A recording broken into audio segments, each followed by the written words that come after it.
Hi, and welcome to this video which gives you a psychological analysis of the Moors murderers, which were carried out by Brady and Myra Hindley between 1963 and 1965 in and around Manchester, England. Their victims were 5 children aged between 10 and 17 years old. We'll examine their behaviour throughout their offences and explore the psychology of their actions. When Myra Hindley and Brady were caught, they both pleaded not guilty and both gave evidence in their defence. And this is a reflection of their arrogance and their belief that they thought they could actually get away with these crimes. But within just 2 hours, a jury found Brady guilty of all 3 murders, and they found Hindley guilty of 2 of them. As the death penalty for murder had been abolished while Brady and Hindley were held on remand, the judge passed the only sentence that the law allowed him to, and that was life imprisonment. Brady was sentenced to 3 concurrent life sentences, and Hindley was given 2, plus a concurrent 7-year term for harbouring Brady in the knowledge that he'd murdered John Kilbride. The press quickly named Hindley as the most evil woman in Britain. The nation was shocked that a woman could kill children in such a cold, callous way. People had known men to kill in horrific ways, but it was very unusual for a woman to be involved. And I think this shock stems from the fact that we see women as carers. We think women have a natural maternal instinct and will protect children. And so to learn of a woman who kills children was shocking to the public. And at that time, parents would warn their children to stay away from strange men, to not go off in the car with strange men, but there was no mention of not going off with strange women. And this created a feeling of vulnerability amongst people. Hindley abducted children for her partner to rape and kill. There are many accounts of their murders and how they were carried out, and so therefore it wouldn't be of much value in me repeating all of the details in their crime here. A simple search on Wikipedia gives a very detailed account of their actions and their behaviours throughout all of their murders. In order to examine the psychology of their behaviour, some description of their crimes is going to be necessary. However, descriptive accounts of their actions will be kept to a minimum. There are many accounts of the type of people that Brady and Hindley were, given by various people. And from a psychological point of view, it's very often useful to explore a killer's childhood to determine where their behaviour may have stemmed from. And Myra Hindley was born into a working class family in Manchester. They lived in a small terrace house with only 1 bedroom. Her father had served in the army in the parachute regiment, and he had a reputation for being a hard man. They were both very strict parents and they would regularly beat Hindley. However, this wasn't very unusual for that era. Disciplining children by smacking them was the norm in that area at that time. And when Hindley was 5 years old, her parents gave birth to her sister, and that caused very cramped conditions within the household. And so Hindley moved in with her grandmother into her grandmother's house, who lived across the road from her parents. And they had a very good relationship. Her grandma loved her very much. Her father was reported to be an alcoholic. He expected his daughter to be as tough as he was, and he regularly encouraged her to look after herself. Hindley came into her parents' house once as she'd been scratched on the cheek by a boy in the street. She'd ran in crying to tell her parents about it, and she was told that she better get back out there and smack the boy who did it. Her father had said to her, "Go out there and punch him, because if you don't, I'm gonna leather you," meaning I'm gonna hit you. Hindley found the boy and succeeded in knocking him down with a sequence of punches, as her father had taught her to. And when Hindley wrote about this incident later in life, she said, "At 8 years old, I'd scored my first victory." Now, psychologically, this is an important moment. Myra was used to getting beaten at home. And when we experience something day after day, that behaviour becomes normal. If you were to beat a child who'd been beaten on a number of previous occasions for not doing as they were told, the child is unlikely to be surprised or be too upset by further beatings. However, if you were to beat a child who's never been disciplined in this way before, it's much more of a shock, it's much more upsetting and distressing to that child. And if we're taught lessons such as, do what I tell you to do or I'm going to beat you, you're much likely to take that attitude in the way that you treat other people. And Hindley's father had also rewarded her for going out and punching the boy, and he'd regularly encouraged her to stick up for herself and to fight for herself. And that meant that this use of violence became a normal part of behaviour in getting what she wanted from other people. She was described as a very strong woman, often leading in a variety of situations. She took judo lessons. And as a young woman, people would often be unwilling to train with her because she was sometimes quite slow to release people from the various grips that she got them into. However, I think that was simply a reflection of her dominant persona that her father had taught her. Brady's childhood was a little less stable. He was born in Glasgow and his father was either unknown or not present. As a poor waitress, Brady's mother was forced to give him up, and he lived with another family who had 4 other children. His mother did maintain contact with him throughout his childhood, and rumours were circulated that Brady engaged in torturing animals, but this is something which Brady has always denied. He's always denied the accusations of that. After a family move, he was accepted into a school which took in above average students. During his high school years, his behaviour did deteriorate. He appeared before a juvenile court twice for housebreaking. And throughout his school years, he was described as a bit of a loner, as being quite withdrawn. Brady himself said that he never really fitted in. There's nothing particularly unusual within his childhood experience that would indicate what he would go on to do. However, from the age of about 15, Brady describes seeing images of death and having some hallucinations. There was no particular event which brought on these types of visions. It's possible that these hallucinations and his withdrawn, lonely nature reflected his internal struggles relating to people. He didn't relate to or interact well with others, and he showed more enjoyment and affinity with outdoor spaces and activities and doing things alone. As a teenager, he did have a girlfriend named Devlin Grant, but that relationship ended when he threatened her with a knife after she went to a dance with another boy. This behaviour is more likely a reflection of his inability to mix with other people. He's unable to maintain interpersonal relationships, and this anger he displayed towards her was more likely born out of frustration than any sort of unresolved anger. He was placed on probation and he was sent to live with his mother, who had since remarried. It's reported that Brady became even more withdrawn and isolated from this point onwards.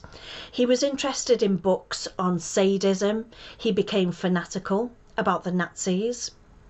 And one documentary which I've seen interviews Fred Harrison, who was an undercover journalist who interviewed Brady, and Harrison suggests that this fascination with the Nazis was a result of not being able to empathise with others.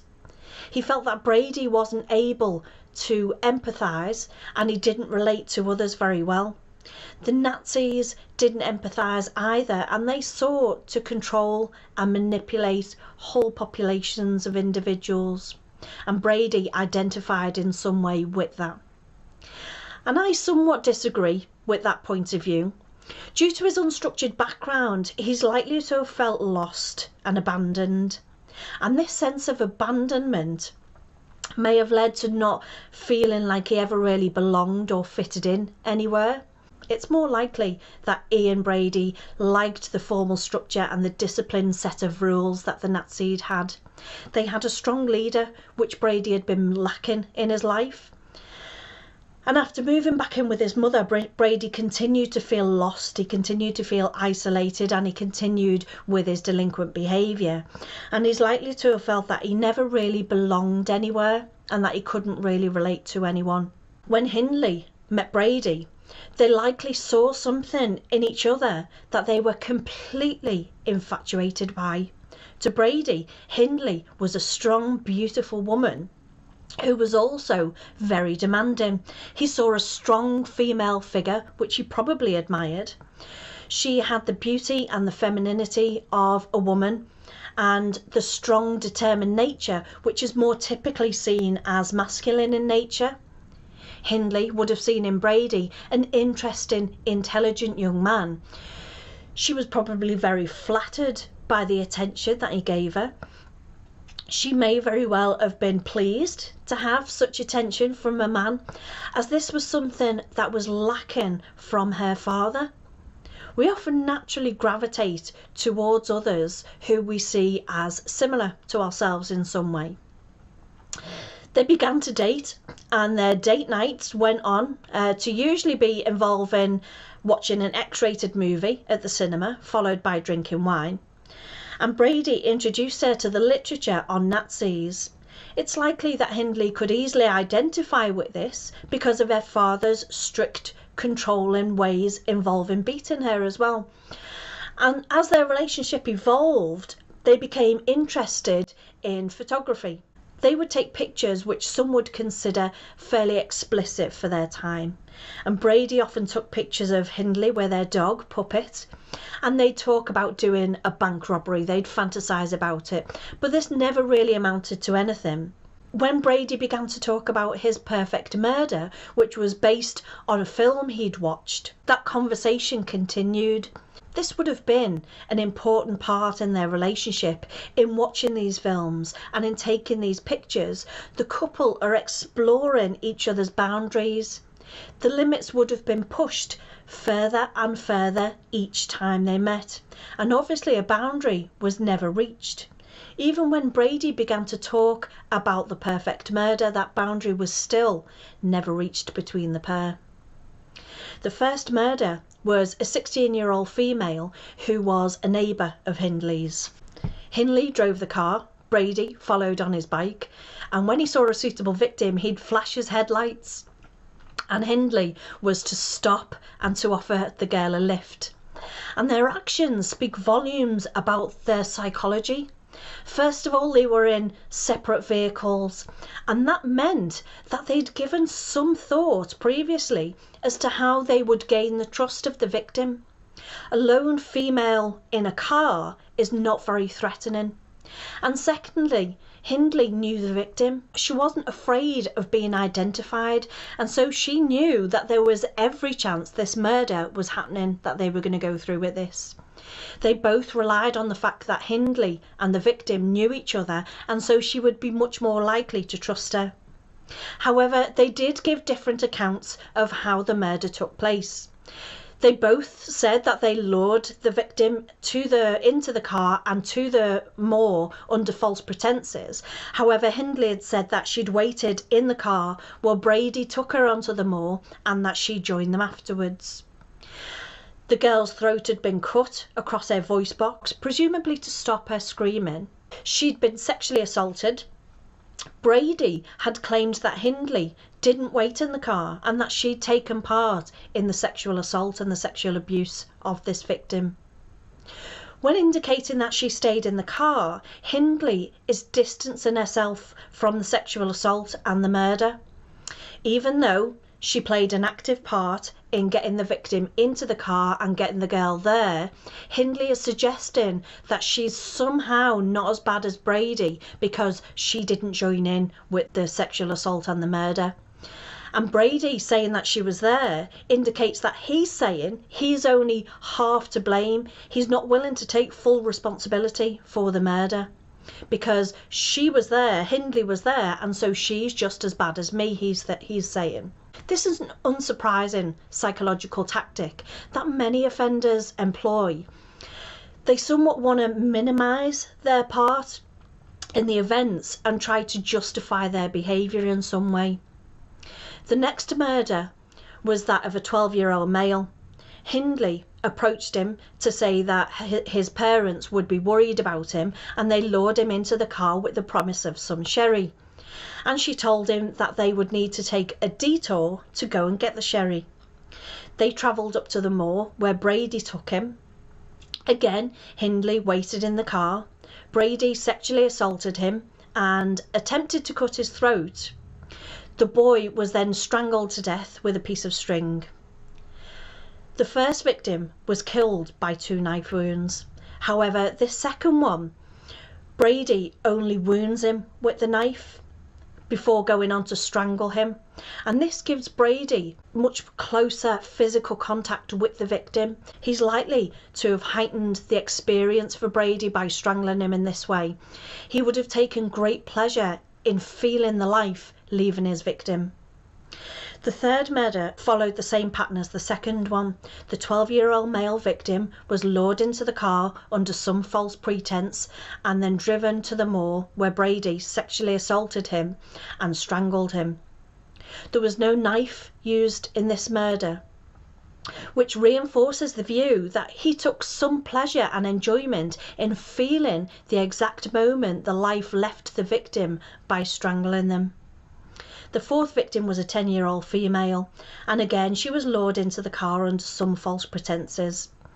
However, this time she was taken to the couple's home, and once inside the home she was undressed, she was gagged, and she was forced to pose for photographs before being raped and strangled.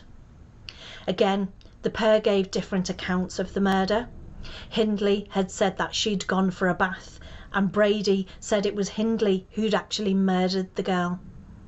As with the previous case, it's a way of minimising their responsibility for their part in that murder. It was Brady who lured the next victim to the house, and this was a 17-year-old male. This attack was much more chaotic than the previous ones. The pair had also tried to involve Hindley's brother-in-law during this crime. His brother-in-law had witnessed the attack. The victim had been beaten with an axe and strangled. Again, this attack had escalated in several ways. Using a bigger weapon, such as an axe, requires much more effort and creates a much more bloody type crime scene. However, Brady chose to use strangulation again to kill the victim, and it also escalated by having another person involved. And it's typical to see an escalation in the behaviours of serial killers. As each offence occurs, the offender is looking to find the exciting feeling that they experienced the first time. However, the same act is not enough to have that same experience, and so they go beyond what they did in the previous murder to gain that same level of excitement. The brother-in-law reported this to the police, and the pair were arrested. It was only after further investigation that other material began to surface. 9 pornographic photographs were found of naked young females with scarves, and there was a voice recording of her screaming and begging for help. And it's very common for serial killers to keep some kind of evidence or memento in order to relive the experience of the murder again at a later time. The experience becomes so intensely pleasurable that the killer wants to have reminders about it, and this voice recording would probably have been listened back to several times. A number of photographs were found of Hindley posing on the moor with her dog Puppet, and as it transpired, many of these photographs were taken at the location where the children had been buried. There were several points after incarceration that she'd admitted to her involvement, even to the point of going to the moors to help to locate the victims on a couple of occasions. Some officials called for her to be released, saying that she'd been reformed after confessing for her part in the murders. However, it's more likely that This peppered involvement over the years had simply fueled her sadistic needs. By talking about it, by visiting the sites of these murders, she was in a way reliving the acts themselves. She may very well have gotten a great deal of enjoyment out of these murders, and by reconnecting with them in some way was also giving her these pleasant feelings. Hindley and Brady showed no signs of empathy for their victims. They showed no signs of any remorse for their actions, and this is a very disturbed set of crimes that quite rightly shook the nation. Thank you very much for watching this video. I do hope you've enjoyed it and learned something from it. There will be more psychological analyses of serial killers and serial offenders in the weeks and months to come, and I do look forward to seeing you again in some of them soon. Thanks for watching. Bye for now.